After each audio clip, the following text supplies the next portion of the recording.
Facebook ads हर कोई scale करना चाहता है, लेकिन अगर मैं आपसे ये पूछूं कि कितने लोग आपने देखे हैं सक्सेसफुली जो फेसबुक एड्स से अपना बिजनेस स्केल कर पाते हैं, तो आप मुझे कितने परसेंट लोग आपने ऐसे देखे होंगे, आप मुझे क्या बोलेंगे? शायद 5%, 1%, 2%, 10%, राइट?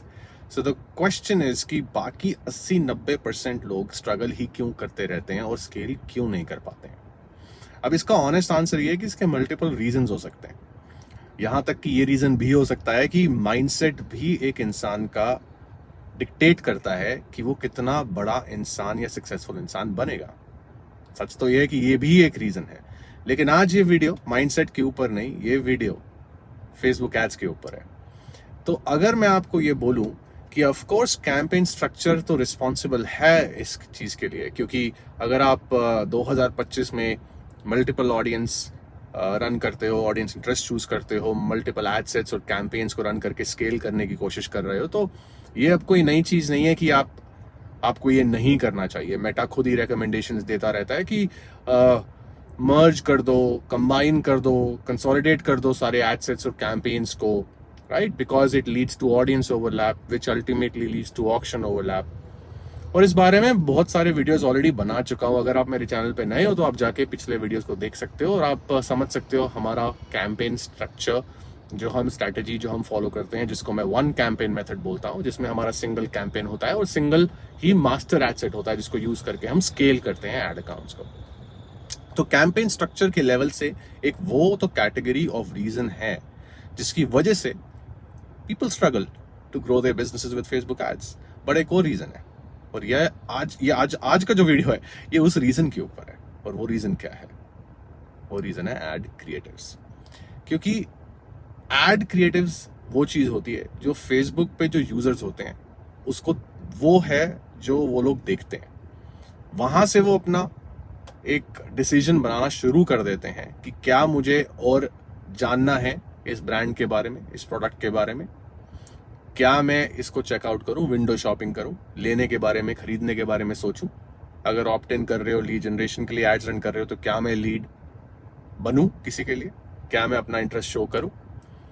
एड से ही ये कॉन्वर्सेशन स्टार्ट हो जाती है, और एड इस पूरे पजल का, फेसबुक एड्स की गेम का बहुत ही इंपॉर्टेंट हिस्सा है। आज मैं आपको ये बताऊंगा इस वीडियो में कि एड को स्ट्रक्चर कैसे किया जाता है।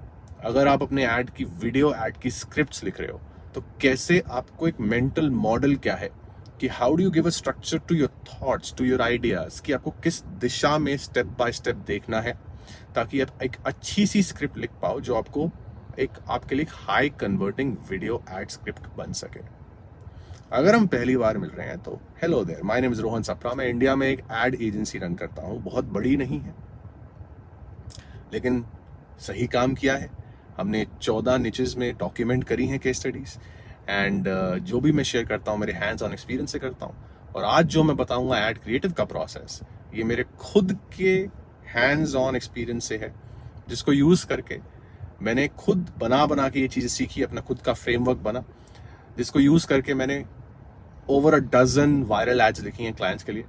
सिर्फ एंगेजमेंट ही नहीं बट कन्वर्जन्स भी बहुत अमेजिंग मिलती है उनको। ऐसी एड्स हैं वो, लॉन्जिविटी बहुत ज्यादा है इन एड्स की, तो ये बहुत लंबे समय तक चलती हैं, 8-8, 10-10 महीने तक चलती रहती हैं, परफॉर्म करती रहती हैं स्केल पे। तो वो जो भी आज बताऊंगा, आज उस एक्सपीरियंस से बताऊंगा। एक रिक्वेस्ट है, अगर ये वीडियो अच्छा लगेगा एंड तक जरूर देखना, और लगा कि अगर मैं जेन्युइन लगा आपको लगा कि मैं आपको थोड़ी सी भी वैल्यू दे पाया इस वीडियो में, तो प्लीज सब्सक्राइब कर देना, ठीक है?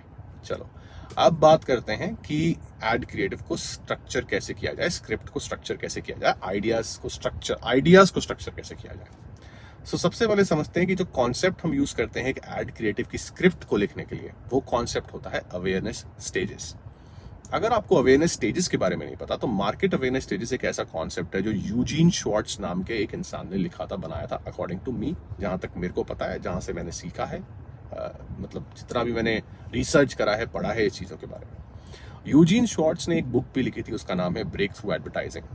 बहुत ही पुरानी बुक है और एब्सोल्यूट क्रेजी बुक है, insane, so powerful, breakthrough advertising. मैं पहले भी इस बुक के बारे में बात कर चुका हूं अपने काफी सारे वीडियोस में। मैंने जितनी भी चीजें सीखी from the perspective of consumer psychology, buying behaviour of human beings. वो चीजें सारी चीजें जो मैंने सीखी from the marketing world, in the marketing world, advertising world, वो मैंने इन्हीं से सीखी। Eugene Schwartz, breakthrough advertising, उसमें बहुत ज्यादा कंट्रीब्यूट करता है मेरे एक्सपीरियंस में। तो market awareness stages Eugene shorts ने इंट्रोड्यूस किया कॉन्सेप्ट। और भी कॉन्सेप्ट है बट आज हम इसी के बारे में बात कर रहे हैं। मार्केट अवेयरनेस स्टेज जो कॉन्सेप्ट होता है ना, ये कॉन्सेप्ट में 5 स्टेजेस होती हैं। Unaware, problem aware, solution aware, product aware, most aware. इस सीक्वेंस में आज आप बात को समझना, ठीक है। Unaware, problem aware, solution aware, product aware, most aware, ठीक है।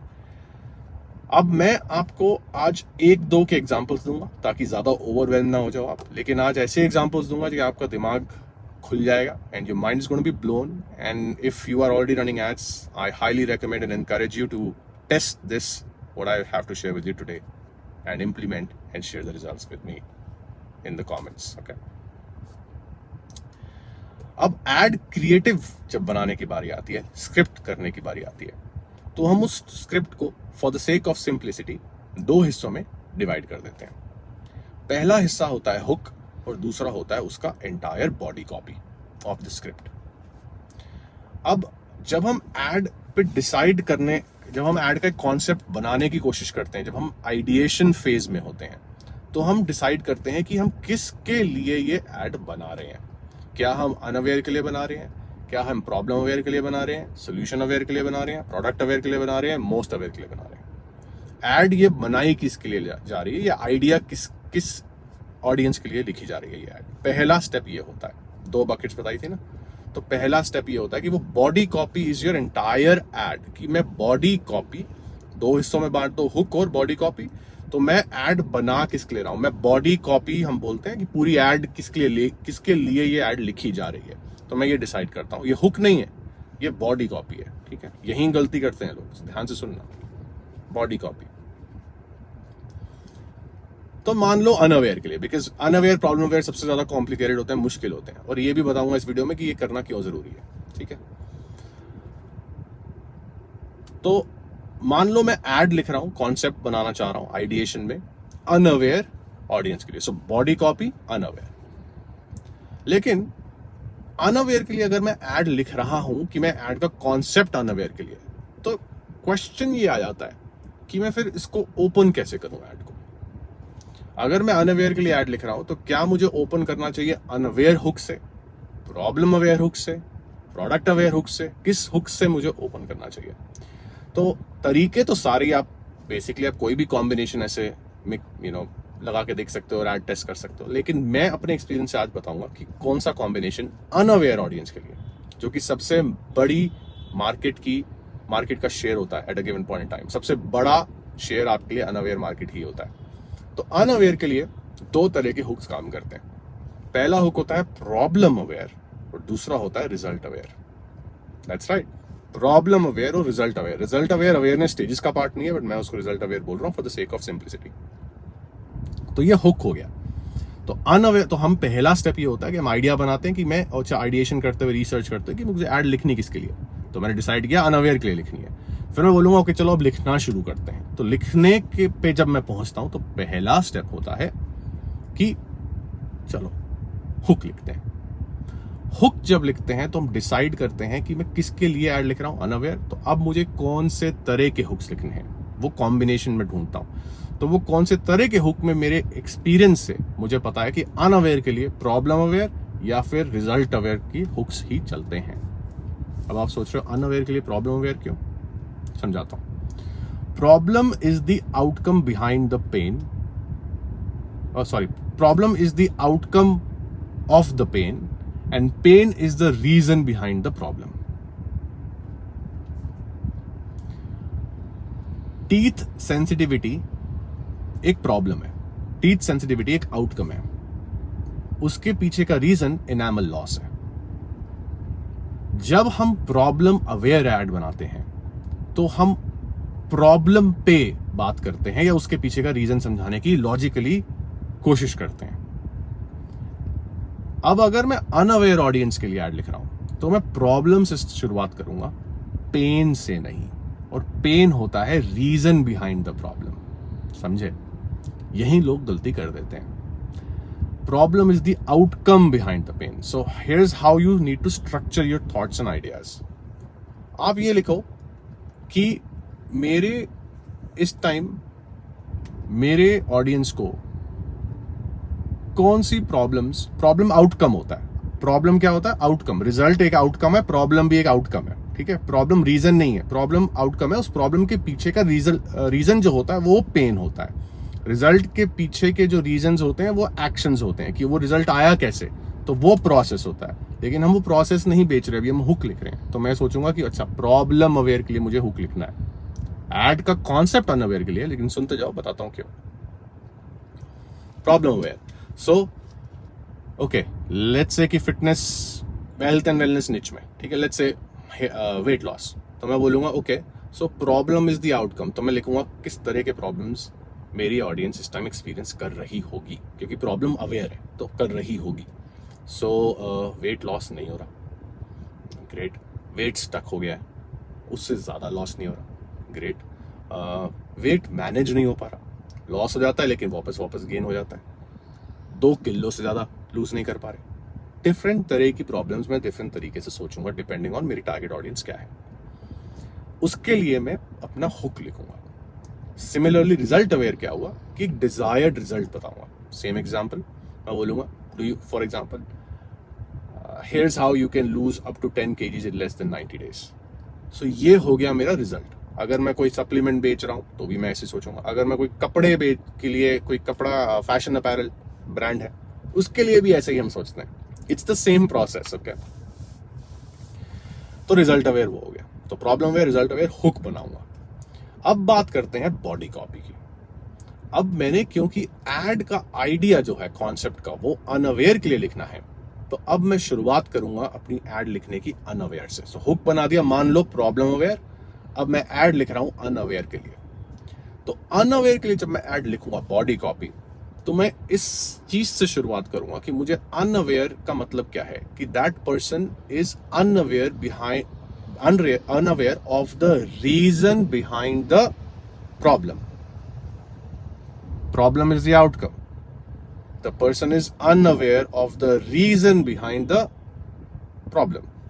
You're not able to lose weight, or you are stuck and you're not able to manage your weight. So that's a problem. That's an outcome. But are you able to, do you know the reason behind it? You may not know. So you are unaware. तो जब मैं add अब लिखूंगा तो मैं problem hook से सीधा unaware पे चला जाऊंगा। और अब मैं पूरी एड का स्क्रिप्ट, जो मैं उसको स्क्रिप्ट करूंगा, मैं इस सीक्वेंस में करूंगा। Unaware, problem aware, solution aware, product aware, most aware. बहुत रैंडम सा एग्जांपल देके बताता हूं। Are you sick and tired of hitting the gym but not able to lose beyond 2 to 5 kg? Problem aware, right? Unaware. What if I told you that it has nothing to do with your workout routine, but everything to do with your, it has nothing to do with your diet. It has nothing to do with what you're eating. You may be very strict on your diet, but you're still not able to get the results you want. What if I told you it has nothing to do with you quitting eating burgers? What if I told you, so this is unaware, ठीक है? तो मैं unaware को educate कर रहा हूँ कि ये प्रॉब्लम है या अनअवेयर है, कि मैं बता रहा हूँ पेन, तो मैं बता रहा हूँ कि पेन एसोसिएशन करने के लिए उसका रीजन क्या है प्रॉब्लम के पीछे का, और मैं समझा रहा हूँ रीजन क्या हो सकता है आपको। अगर मैं आपको बोलूँ कि बर्गर खा लो, पिज्जा खाना छोड़ दो, बर्गर खाना छोड़ दो, ये आप कर रहे हो, लेकिन फिर भी आप अपना एक्सपीरियंस नहीं कर पा रहे हो, ये वेट लॉस नहीं हिट कर पा रहे हो। अगर मैं आपको बोलूँ कि उसके पीछे का रीजन सिर्फ ये नहीं है कि आप क्या खाओ या क्या नहीं खाओ, बल्कि ये है कि आप कितनी आसानी से एक प्लान को खा पाओ, कितनी आसानी से उसको इम्प्लीमेंट कर पाओ, कितनी आसानी से डाइट को फॉलो कर पाओ, कितनी, या फिर अकाउंटेबिलिटी हो जो आपको रोज बताए और आपको याद दिलाए कि आपका रीजन क्या है, कि आपको ये गोल हिट क्यों करना था। मोटिवेशन नहीं है। तो मैं इस तरह से प्रॉब्लम अवेयर से ओपन करके मैं उसको अनअवेयर की तरफ जाऊंगा कि what if I told you, उसको पता नहीं है। जैसे मैं वेट लॉस करना चाह रहा हूँ, मैं ये एक्सपीरियंस कर रहा हूँ कि मैं 2-5 किलो के बाद स्टक हो गया हूँ, उससे ज्यादा मेरा वेट लूज नहीं हो रहा है। तो मैं इस ऑडियंस को अट्रैक्ट कर रहा हूँ और मैं उसको फिर उसके पीछे का रीजन बता रहा हूँ कि ऐसा क्यों। तो मैं उसको बता रहा हूँ ऐसा इसलिए बिकॉज आप कितनी बार कोई प्रोसेस फॉलो करते हो उस पे इनकंसिस्टेंट हो जाते हो। पिज्जा खाना आपने छोड़ दिया, लेकिन शायद आप हर हफ्ते फिर वापस जाके जोमेटो से कुछ ऑर्डर कर लेते हो, तो आप कंसिस्टेंट नहीं हो पा रहे। अकाउंटेबिलिटी लैकिंग है, आपका कोई ट्रैकिंग प्रोसेस नहीं है, आप मेजर नहीं कर रहे हो आपकी ग्रोथ क्या है। तो मैंने प्रॉब्लम के पीछे का जो उसका रीजन है उसके बारे में अब उनको अवेयर किया। So they were unaware, but now I made them aware, and then I will again talk about the problem behind their existing solutions. So unaware, problem aware. So problem behind the reasons why they are not able to do it. So problem with their existing solutions they are trying. So unaware, problem aware. Then I will tell them solution aware. अब मैं अपना solution product aware, अब मैं अपना solution introduce करूँगा। supplement हो सकता है, कुछ भी हो सकता है, कोई physical product हो सकता है, anything. और फिर मैं most aware is call to action. बस that's it. That's how you do it. So when you do solution product aware, you tell them the benefits of your product. बताओगे क्यों आपका प्रोडक्ट बेटर है, क्यों वो किसी और से बेटर है, किसी और चीज से बेटर है, कैसे वो उनके लिए बिल्कुल परफेक्ट है, रीजंस बेनिफिट्स कुछ बताओगे। And that's how you structure your entire body copy. That's how an ad is created. अब यहाँ पे मिसकंसेप्शन लोगों को ये होती है कि मैंने अनअवेयर कि मैं ओपन कैसे करूँ, उसको लिखूँ कैसे। तो आज मैंने सोचा कि थोड़ा सा ओवरव्यू दूं इस पूरे प्रोसेस का। इस सेम चीज़ को यूज़ करके मैंने बहुत ऐसी एड्स लिखी हैं जिसकी ना लॉन्जिविटी बहुत ज़्यादा होती है। सिर्फ ये नहीं कि लाइक्स आ गए, कमेंट्स आ गए। लाइक्स कमेंट्स का क्या करूँगा मैं अगर रिजल्ट ही नहीं आ रहा तो रिजल्ट आ गया। और लॉन्जिविटी मतलब लंबे समय तक वो एड परफॉर्म करती ही रही। बस यही था। अब ये अवेयरनेस स्टेजेस कौन सी क्या होती हैं ये कभी फिर किसी और वीडियो के लिए। मैंने एक बहुत पहले वीडियो बनाया था इस पे, बट ऐसा मुझे लगता है लगभग साल पुराना होगा। बट ऐसा मुझे लगता है कि खुद भी जब तुम इम्प्लीमेंट करते रहते हो ना चीज़ें, एक्सपीरियंस गेन करते रहते हो, तो खुद भी बेटर होते रहते हो। तो मुझे लगता है कि उस वीडियो में जो मेरी समझ थी अवेयरनेस स्टेजेस को लेके और आज जो मेरी समझ है अवेयरनेस स्टेजेस को लेके, उसमें भी बहुत ज़्यादा बदलाव और बेहतर बदलाव आया है। और अब मुझे ज़्यादा अच्छे से वो चीज़ें समझ आती हैं।